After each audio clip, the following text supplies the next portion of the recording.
Yorana, whare tatou ia Christine Lower, matahi o pua no te pē o te whare oire no Lyon, te i mai nei tāna tuhua. Nous accueillons maintenant Madame Christine Lauer, IAIPR de Lyon. Bien, mesdames, messieurs, bonjour. Avant toute chose, je voulais vous dire le plaisir que j'ai d'être là avec vous aujourd'hui. Et je vous remercie vraiment très sincèrement pour votre invitation qui me touche énormément et avec laquelle j'ai répondu avec vraiment beaucoup de plaisir. Merci à vous.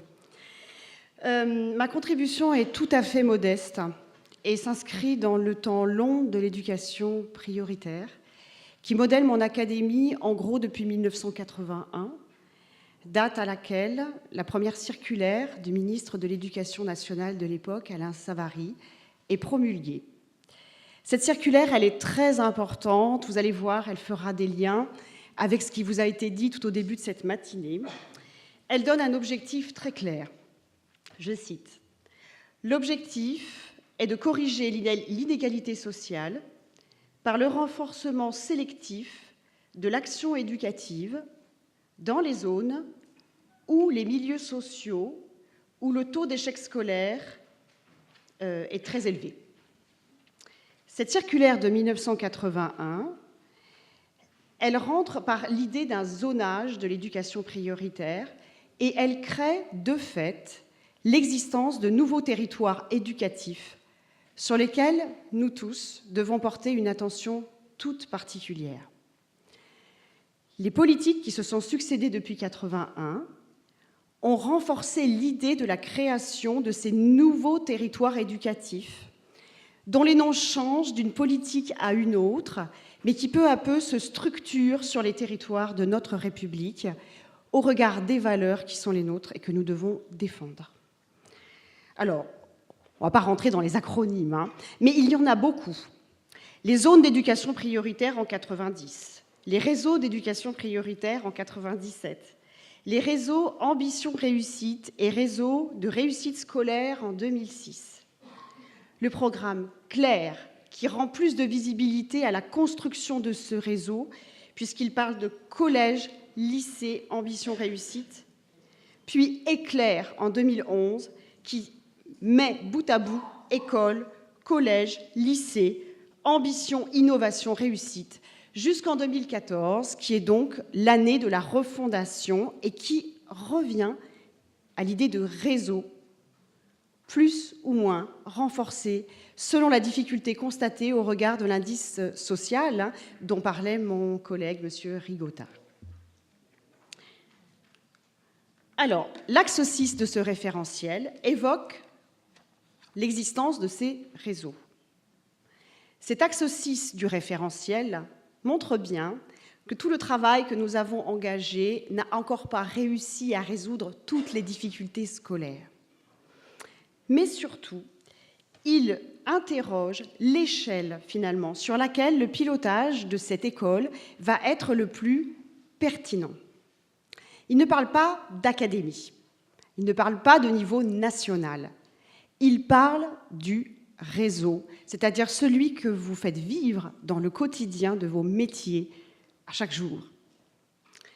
Pilotage, renforcement du pilotage, réseau, pose dans cet axe la nécessité de prendre en compte ce réseau comme un véritable territoire de l'école, mais un réseau dont vous devez inventer chaque jour le fonctionnement et les contours. Alors, un peu de lecture, mais je ne vais pas du tout revenir sur toutes les références, vous les découvrirez, puis vous les connaissez, voilà. Par contre, ce que nous venons de découvrir ensemble pose la question de l'articulation, malgré tout, entre ces réseaux du quotidien que vous construisez et un réseau plus large qui serait celui de toute l'éducation prioritaire au niveau national, mais aussi avec les territoires qui construisent la République.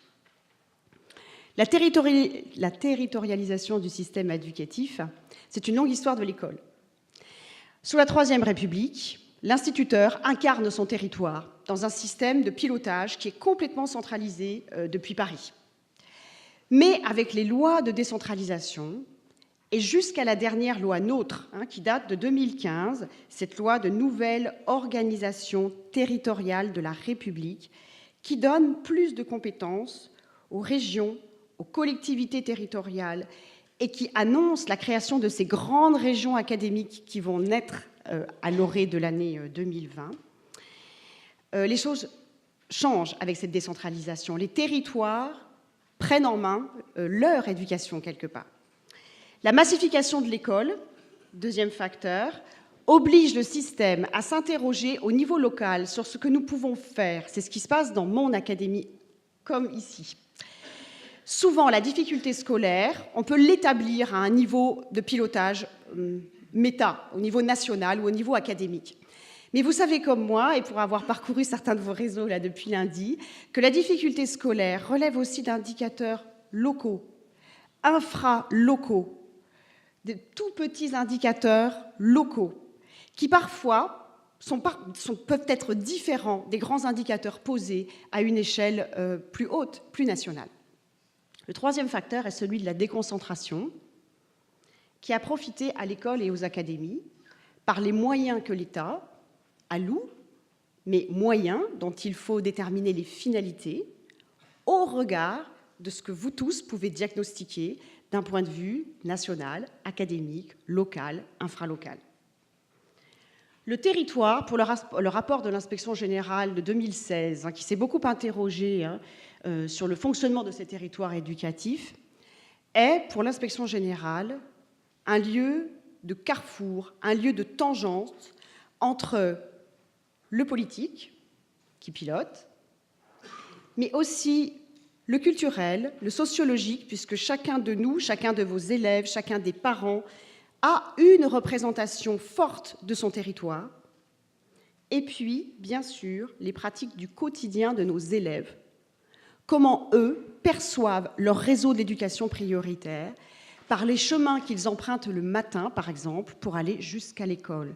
Ça, c'est une orientation qui nous préoccupe beaucoup à Lyon, puisque le chemin vers l'école n'est pas toujours un chemin qui amène vraiment vers l'école. Le territoire, ou les territoires, sont donc des espaces de proximité où se fondent des stratégies que vous devez élaborer, que nous tentons aussi d'élaborer à nos échelles dans les réseaux de l'Académie de Lyon.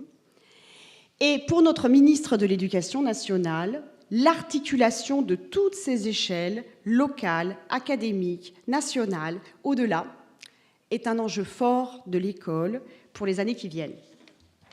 Il dit, tout simplement, qu'il faut à la fois renforcer un pilotage clair, défini par vous tous, par nous tous, au niveau national, et en même temps renforcer l'autonomie, l'initiative qui est dans vos mains en termes de pilotage de ces réseaux pour trouver les bons leviers, les bonnes solutions, identifier les freins qui ne se voient pas lorsqu'on est depuis Paris, en tout cas pour mon académie. Alors, mon académie, quand même, j'y viens.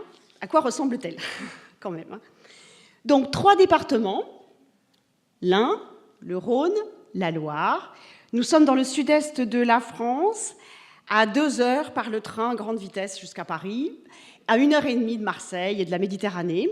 Une belle académie, faite de rural, mais aussi de très grosses villes. 48 réseaux, ouais, quand même, 22 REP+, 26 REP. Sachant que pour nous, la refondation d'éducation prioritaire nous en avait donné 46, il a fallu en accueillir 2 supplémentaires l'an passé. J'ai regardé un peu les chiffres sur la Polynésie. Nos territoires sont en très forte croissance démographique, les territoires d'éducation prioritaire en tout cas. Et la refondation qui s'annonce pour la rentrée 2020 sera scrutée par tous les réseaux avec énormément d'attention. Vous voyez que la répartition est très polarisée. On est vraiment autour de Lyon, dans la partie est, où se concentre la difficulté sociale, économique, mais aussi les quartiers sensibles de la politique de la ville. Quelques réseaux éparpillés dans l'Ain, liés à de vieux bastions industriels, quelques réseaux dans la Loire, là aussi un vieux passé d'industrie et des difficultés à retrouver du souffle depuis les crises successives qui ont atteint la République. Voilà. Au total, l'Académie de Lyon, l'Académie, donc les trois, éducation prioritaire et pas éducation prioritaire, accueille presque 850 000 élèves, pour vous donner la masse. 21% de ces élèves pratiquement sont en éducation prioritaire. Ça fait donc un peu plus de 63 200 écoliers et 23 000, un peu plus de 23 600 collégiens. Et nous ne sommes pas la première académie de l'éducation prioritaire. Voilà.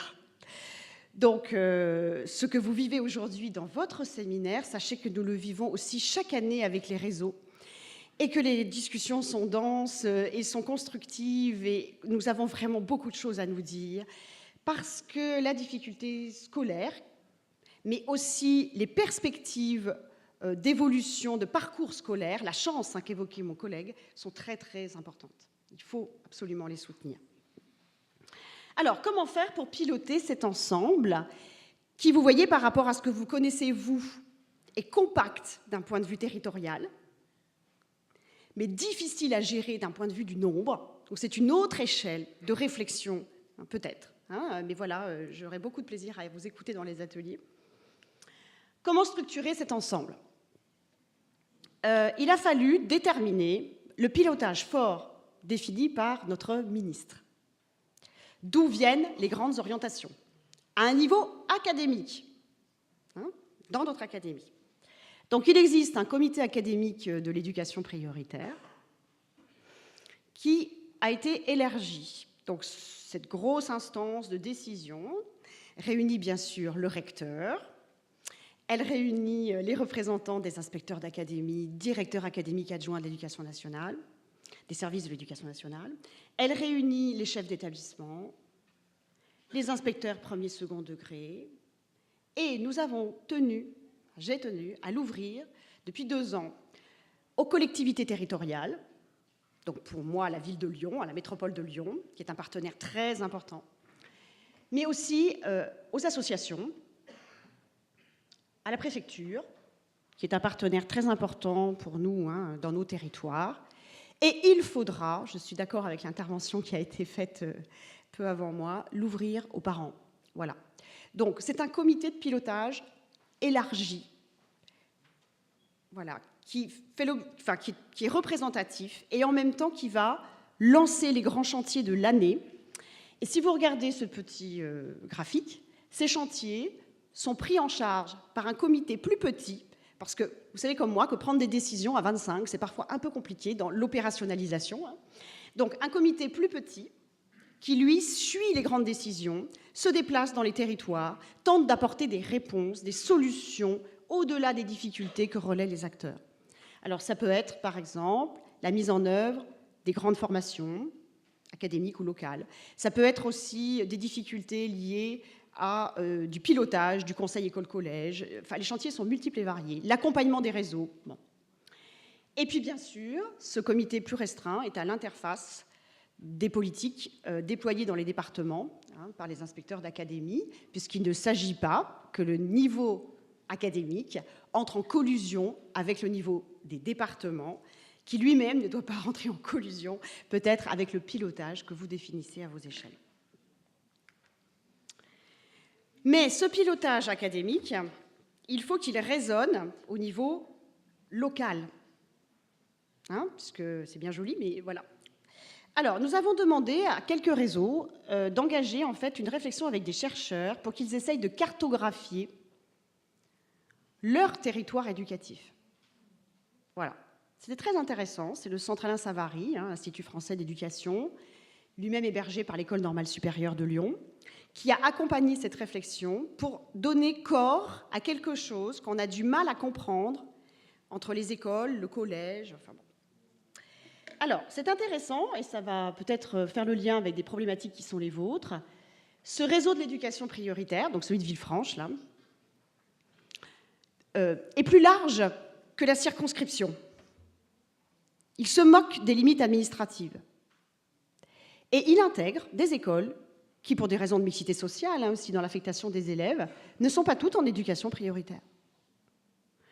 Donc un réseau qui dépasse les cadres et qui a sa vie propre et dans lequel il faut trouver des choses à faire. Alors, je ne vous apprends rien. Un réseau, c'est extrêmement complexe. Donc déjà dans son territoire, mais aussi dans son fonctionnement. Vous n'avez pas tous les mêmes métiers, la même représentation de l'école. Il y a X et X choses à faire. Où commencer? Les apprentissages CPCE1, le suivi du parcours de l'élève à partir de la classe de 6e, la promotion de l'ambition scolaire en direction du lycée, qu'il soit professionnel ou général. Comment faire? Comment identifier des chantiers communs? Bon. Alors, la refondation de l'éducation prioritaire nous a tous engagés dans la rédaction de ce qu'on appelle des projets de réseau, qui, moi, dans mon académie, sont des contrats de réseau qui ont tous été signés par la rectrice. Donc, qui dit contrat dit évaluation, pour faire le lien avec le chapitre suivant. Et donc, il a été demandé à chacun de ces réseaux, au milieu de tous les problèmes qui étaient les leurs, il leur a été demandé de poser un diagnostic. Ce qui va, parce qu'on ne part pas de rien, jamais. Ce qui ne va pas. Quels sont les points forts qui ont été travaillés avec les partenaires du territoire, qu'il s'agisse des collectivités, des mairies, des associations, etc.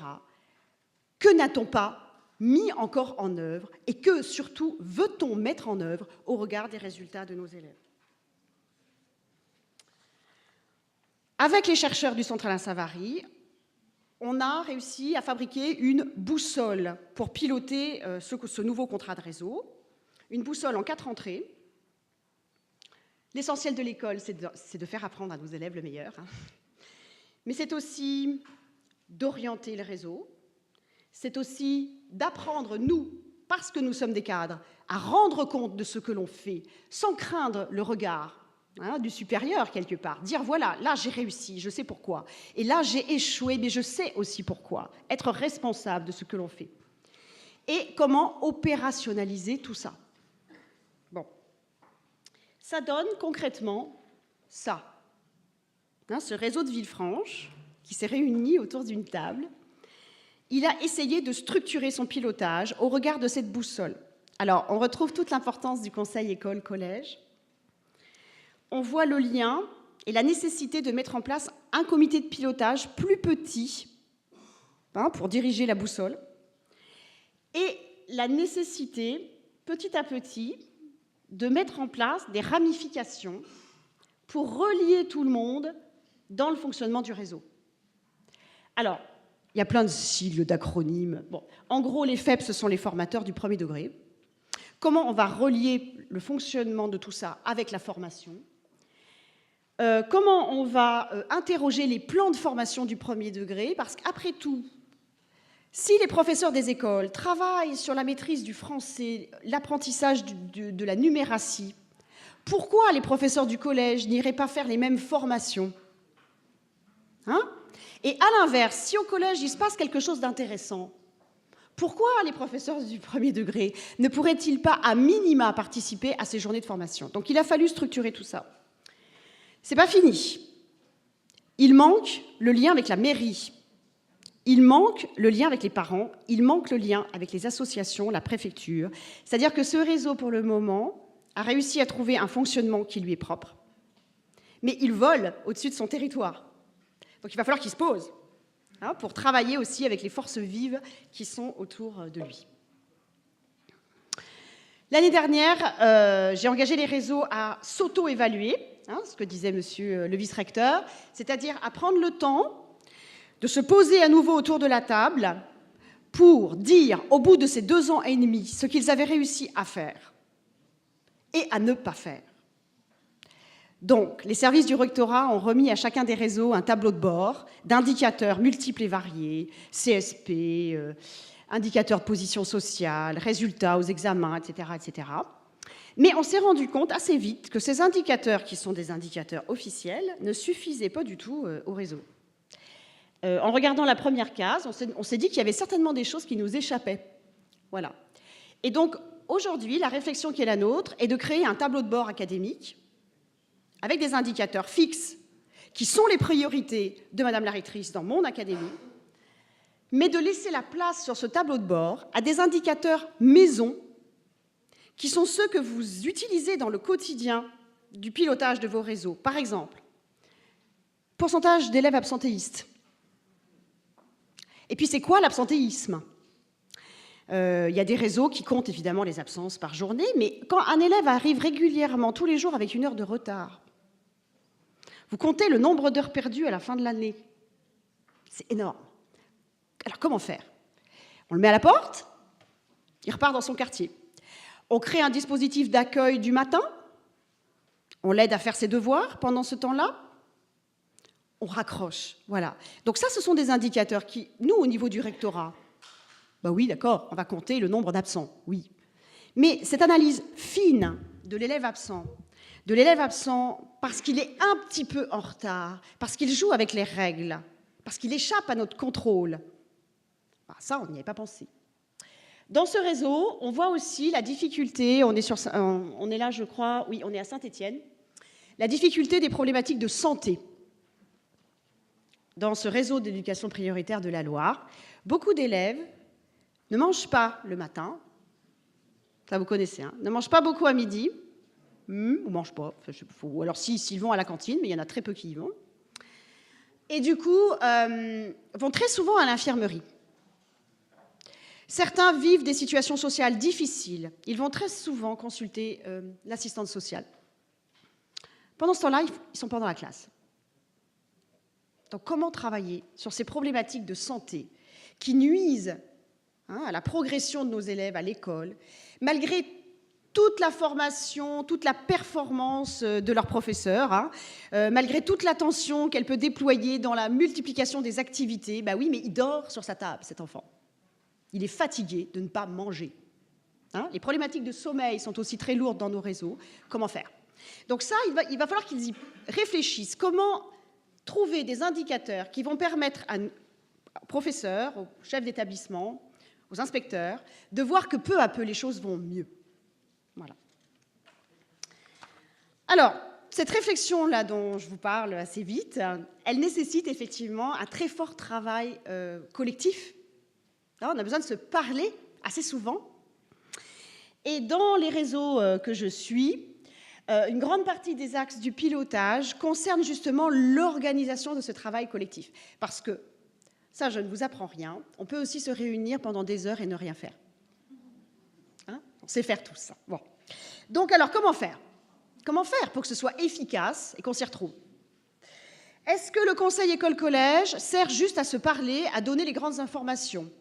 Bon, après tout, on sait tous lire.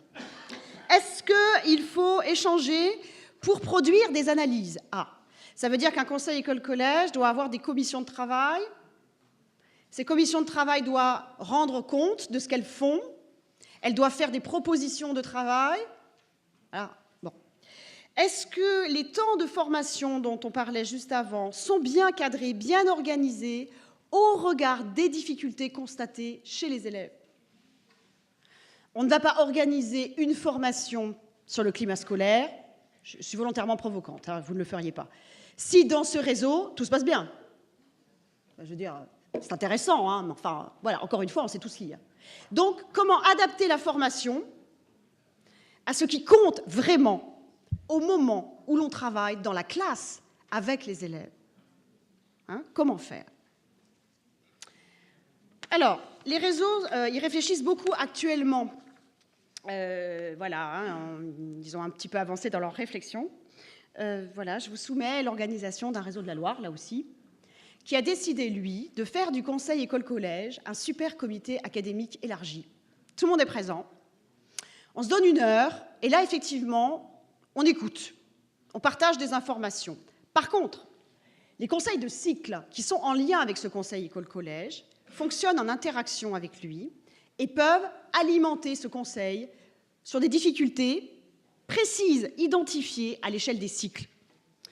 Dans nos réseaux à Lyon, il y a un formateur académique référent pour chaque réseau, c'est-à-dire un professeur qui est déchargé une partie de son temps pour suivre la mise en œuvre des formations dans chacun des 48 réseaux. Hein, ça ne veut pas dire qu'il y ait 48 formateurs, ils ont souvent 2 ou 3 réseaux en charge, attention. Hein. Mais ils sont là pour apporter les ressources, dynamiser la réflexion. Bon.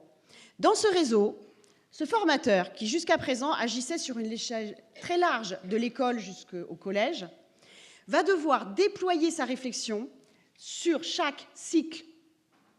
Et il fera le lien avec le coordonnateur pour essayer de donner plus de cohérence à ce qui est dit, à ce qui se fait. Alors, on va voir, hein, peut-être que ça ne marchera pas du tout. Il faut essayer. Hein, il faut en tirer ensuite un diagnostic pour voir. Dans ce réseau, le centre de documentation du réseau est commun. C'est-à-dire que les écoles, mais là, on n'a pas de problème de distance, hein, les écoles, lorsqu'elles ont besoin d'aller, qu'elles ont besoin de livres, se déplacent au collège. Le réseau a mutualisé son centre de documentation. Et c'est très intéressant puisque les professeurs du second degré peuvent avoir accès à la littérature du premier degré. Ils font des découvertes. Hein. Et à l'inverse, ceux du premier degré découvrent la littérature du second degré. Les manuels circulent. Les élèves peuvent aller chercher des livres. Et dans nos réseaux, nous avons d'excellents élèves. Ceux qui doivent attendre les autres, souvent, hein, et qui, dans ce centre de documentation, peuvent aller emprunter un livre que certainement, on n'aurait pas pensé à leur demander d'emprunter. La bibliothèque est ouverte. Hein, et vous savez comme moi que le livre, ce n'est pas facile pour nos élèves de l'éducation prioritaire. Hein. Donc, ramener un livre, emprunter un livre, aller chercher à la source l'information qui est juste, qui est bonne, hein, qui permet d'apprendre. Hop là. Dans celui-ci, on a décidé de faire autrement. Comme les professeurs avaient du mal à élaborer des choses ensemble, on a décidé d'organiser des hackathons. Alors, un hackathon, ça vient de hacking et marathon. Vous connaissez? Bon. Pendant une journée, les professeurs sont enfermés dans un lieu de travail. Ils ne voient pas le jour, c'est terrible. Et on leur donne un objet de travail. Ce jour-là, ce qui préoccupe ce réseau, c'est comment réduire l'impact des inégalités dans le travail personnel de l'élève. Comment va-t-on accompagner l'élève dans la classe?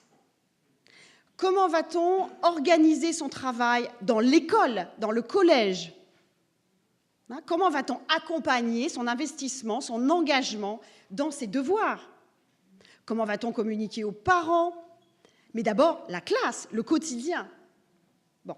Alors, ils sont restés enfermés comme ça toute la journée. Et à la fin de la journée, chaque groupe a fait des propositions. Alors, par exemple, l'une d'elles, c'est de développer le tutorat entre élèves, la solidarité, pour faire en sorte que les élèves puissent avancer ensemble, mais puissent aussi travailler ensemble des valeurs. D'accord? Bon. Un deuxième groupe a fait des propositions autour des compétences des élèves. Ils se sont dit, ça c'est intéressant, dans une classe, tous nos élèves ne sont pas au même niveau. Il y en a un qui est plus fort en français, l'autre qui est plus fort en maths, l'autre qui est plus fort en histoire géo, l'autre qui est plus fort en sciences. Bon. Lorsqu'on fait son travail personnel sur un îlot, on pourrait très bien inventer des groupes qui s'enrichiraient mutuellement des compétences acquises, solidifiées. Ah tiens, moi, j'arrive pas à faire mes maths, là. Bon, alors, je vais demander à Mohamed ou à Franck ou Olivier de m'aider à résoudre mon équation, ou Laetitia, hein, voilà. Bon. Et puis, en histoire-géographie, je vais demander à quelqu'un d'autre. Alors, toutes ces propositions sont aujourd'hui testées dans les classes du premier et du second degré. Et à la fin de l'année, ils feront un bilan. Est-ce qu'il y en a une qui fonctionne? Ou est-ce que véritablement cette journée n'a véritablement servi à rien, hein? Parce qu'il faut savoir se le dire aussi. Hein. Voilà, il faut être honnête avec soi-même. Alors, pour arriver à ce niveau de réflexion pédagogique, ça je ne vous cache rien, il faut accompagner les professeurs, mais accompagner aussi les pilotes que nous sommes. Nous aussi, nous avons besoin de réfléchir. C'est pour ça que vous êtes là pendant 3 jours. Voilà, c'est normal. Moi aussi, parfois, il faut que j'aille me former, j'en ai besoin. Alors, à l'échelle de l'académie, on a organisé quelque chose d'un peu protocolaire, mais qui est nécessaire aussi parce que rentrer dans un réseau de l'éducation prioritaire, dans ce nouveau territoire éducatif qui prend forme, ce n'est pas rien. Je ne sais pas comment sont vos enseignants, mais les miens sont morts de peur le jour de la rentrée. Ils tremblent. Je vous ai épargné les images, mais enfin bon, j'ai vu le collège de Fa, il peut y avoir des ressemblances. Arrivé à Vénissieux avec les tours, oui, c'est terrible. Ça fait extrêmement peur. Les élèves descendent des tours tous les matins, le collège est en bas, à Vénissieux, et pour un nouveau professeur qui sort de sa formation, de son université, qui a toujours eu un parcours scolaire idéal, dans une classe idéale, eh bien, il recule. Il a peur. D'accord ? Nous avons des collèges qui peuvent atteindre plus de 700 élèves. Vous imaginez le déplacement dans les couloirs, cette agitation. Bon. Donc, il fallait les rassurer, il fallait les accueillir dignement, ces enseignants. Donc, chaque année, à la fin du mois d'août, nous avons une journée d'accueil académique. Généralement, elle est ouverte par un universitaire qui intervient sur un sujet choisi. Donc cette année, nous étions sur l'école inclusive. Comment faire pour faire classe à des élèves qui ont des profils aussi différents ? Comment faire pour accueillir des élèves à besoins particuliers pour lesquels ces jeunes professeurs n'ont pas eu de formation bien approfondie ? Et nous avons fait venir l'après-midi une conférence avec Jean-Louis Auduc et l'inspection générale sur la laïcité, les valeurs de la République. Comment devenir un fonctionnaire éthique et responsable ? Il y a 3 mois, ces jeunes professeurs étaient des étudiants. Je ne sais pas vous, mais nous, ils font à la rentrée, souvent académique, ils sont en short, en t-shirt. Et non. Donc, comment faire pour qu'ils soient dans le code, pour accueillir des élèves pour lesquels ils sont les seuls codes ? D'accord ? Donc, voilà. Donc, on a beaucoup travaillé là-dessus, on a échangé. On a décidé de travailler avec la métropole de Lyon pour faire découvrir aux élèves leur territoire de vie. Mais que ce soit les professeurs aussi qui rentrent dans ces territoires de vie. Nos professeurs, je ne sais pas comment sont les vôtres, arrivent le matin en voiture. Ils posent leur voiture sur le parking du collège. Le parking se ferme. Ils rentrent dans leur classe. Le soir, à 17h ou 18h, parce qu'on finit plus tard que vous, là, parce que les horaires sont plus décalés le matin, ils sortent, ils reprennent leur voiture, ils passent le portail, ils repartent chez eux à 15 km. Ils ne comprennent rien de la vie de leurs élèves. Donc, nous avons contraint les réseaux de l'éducation prioritaire à travailler avec les collectivités sur une visite du quartier de vie de l'élève. Et on a voulu que cette visite se fasse à pied. Eh oui. Donc, pendant une après-midi, il faisait très beau, c'était début septembre, chez nous, il faisait très très chaud, on en profite. Ils se sont promenés autour des tours, des barres d'immeubles, ils sont allés rencontrer les habitants. Et dans certains réseaux, ce sont même les élèves qui ont construit la visite. Voilà. Et ça leur a donné un tout autre regard sur le territoire de vie de leurs élèves. Ils ont mieux compris certaines des difficultés du matin, mais ils ont compris aussi la richesse que pouvaient contenir ces territoires, au-delà des représentations qui sont dans leur tête. La chance, toujours pareil, voilà. Une rencontre avec les inspecteurs autour d'ateliers disciplinaires était incontournable. Nos professeurs du premier degré sont des polyvalents. Ils sont à la fois, ils ont fait des maths, du français, de l'histoire, des langues. Et ils avaient besoin de travailler avec un inspecteur disciplinaire sur des sujets disciplinaires, didactiques, pédagogiques. Et nos professeurs du second degré, j'avoue, ça ne peut pas leur faire de mal non plus. Voilà. Donc, nous avons organisé une demi-journée de rencontre par pôle, un pôle lettres, un pôle mathématiques sciences, un pôle... Voilà, ça sera reconduit cette année pour qu'ils puissent discuter métier, le dur des apprentissages. Je me dépêche. Dans les réseaux, l'accueil des enseignants était aussi une priorité, quelque chose de très important. Là, nous sommes à Vaux-en-Velin, au cœur, je regarde monsieur le vice-recteur, au cœur du Mas du Taureau, un quartier extrêmement difficile, extrêmement difficile. Les jeunes enseignants avaient de vraies grosses difficultés, vraiment. Donc, toujours en lien avec la recherche, là c'est le laboratoire acté, Clermont-Ferrand, l'UCRIA, la chaire de l'UNESCO, voilà, mais aussi il y a des liens avec l'ESP, bien sûr. Le collège a monté un dispositif d'accueil qui suit ces nouveaux professeurs toute l'année. Ils sont partis d'un diagnostic. Qu'est-ce qui ne va pas chez ces enseignants ? Et il y avait beaucoup de choses, à la fois dans la classe et dans l'établissement, la salle des professeurs notamment, qui n'est pas toujours agréable pour un jeune professeur qui arrive. Comment gérer les émotions ? Hein, c'est quelque chose dont on parle assez peu dans notre travail. Mais un professeur qui pleure le soir parce qu'il n'a pas réussi, le matin, il faut qu'il soit devant ses élèves, il faut qu'il soit debout. Comment faire? Comment entendre? Comment entendre aussi la joie? Oui, aujourd'hui, c'était formidable, j'ai réussi. Mais bravo, allez, on y va, on continue. Comment faire pour entretenir, en fait, ces émotions? Comment les gérer? Donc, ce dispositif d'accueil, il s'ouvre aux nouveaux enseignants en début d'année et il leur propose des séances de vidéo-formation. C'est-à-dire que les professeurs qui sont formés maintenant dans ce collège vont dans les classes et filment les enseignants devant leurs élèves. C'est très intéressant parce qu'on ne se voit jamais faire. C'est pour ça que je ne regarderai pas du tout le film qui vient d'être pris. On ne se voit jamais faire et on ne se rend pas compte de tout ce qu'on ne fait pas. Donc ces professeurs s'aperçoivent, par exemple, c'est le Centre Alain Savary qui a beaucoup travaillé là-dessus aussi, hein, il y a une plateforme Néopass qui analyse les gestes des débutants. On ne s'aperçoit pas que parfois on est collé au tableau, tellement on a peur. Alors vous imaginez, les élèves, ils en profitent, hein, tant qu'à faire, c'est quand même vraiment. Un enseignant ne s'aperçoit pas non plus que parfois il ennuie ses élèves. Il les endort. D'accord? Comment faire? Comment redynamiser sa pratique pédagogique? Il ne s'aperçoit pas, ce qu'on voit nous quand on est inspecteur, qu'au fond de la classe, il y en a un qui fait vraiment, mais carrément autre chose. Hein. Et oui, alors comment faire? Comment faire? Comment faire? Comment faire? Que des comment faire. Et ces professeurs qui se réunissent ensemble essayent de trouver des solutions ensemble. Ils vont se voir, ils s'observent, ils posent des diagnostics, ils trouvent des remédiations. Alors tout n'est pas résolu, mais au moins ils prennent conscience qu'il faut le faire. Voilà.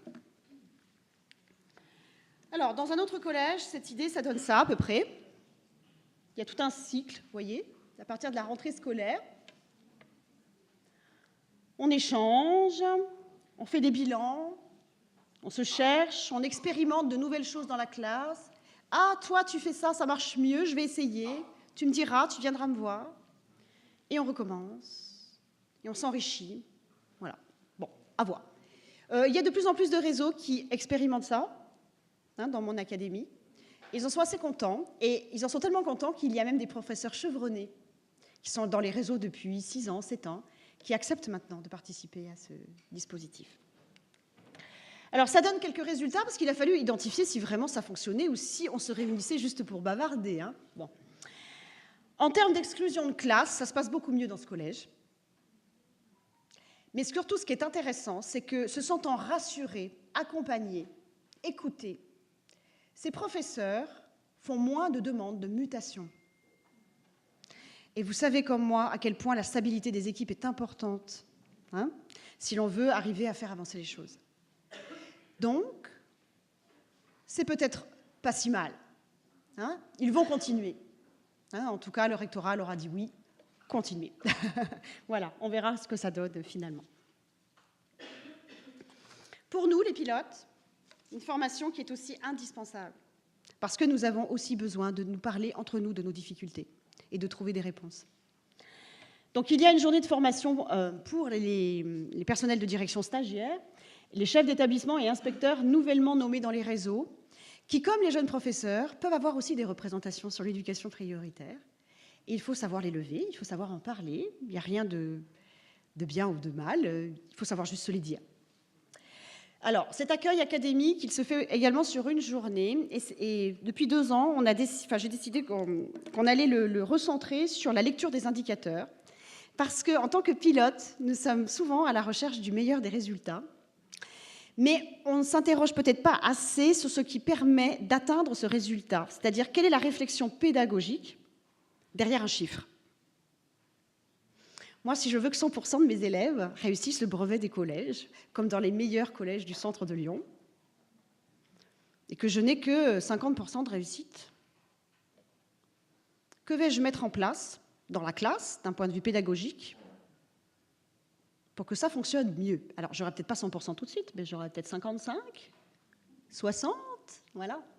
Donc, comment faire pour travailler concrètement sur ce qui se passe à l'intérieur de nos 4 murs de classe, pour que petit à petit, et comment faire pour que les pilotes, les chefs d'établissement, les inspecteurs réfléchissent aussi de cette façon-là sur les indicateurs qui leur sont donnés. Donc on a fait ça. en début d'année. Et puis, il y a une autre journée de formation. On a 2 journées espacées dans le temps, une en septembre et une plutôt vers février. Et là, on sollicite un chercheur. Et cette année, en fait, les chefs d'établissement, les inspecteurs, ont demandé à travailler sur la conduite du changement. Comment fait-on pour manager des équipes quand on leur dit, là, demain, 100% de réussite au brevet? Et là, le professeur se liquéfie. D'accord? Vous l'avez perdu. Et comment faire pour engager, pour entraîner dans le travail, hein, pour donner quelque part l'impression qu'on va y arriver, et on va y arriver. Hein? Donc là, c'est Lyon 3, c'est l'Université Lyon 3 qui vient travailler avec nous sur les techniques de management qui existent aussi au sein du système hospitalier, hein, pour le secteur médical. On a essayé de travailler en lien avec quelque chose qui s'apparentait à la fonction publique, pour essayer de voir quel type de transfert, de transposition pouvait être aussi adapté à nos réseaux d'éducation prioritaire. Donc là, je n'ai pas la fin de l'histoire. Cette journée a lieu en février, donc je vous dirai, promis, ce qu'elle a donné et comment les personnels se sont investis dans ces chantiers. Je vous remercie infiniment pour votre écoute.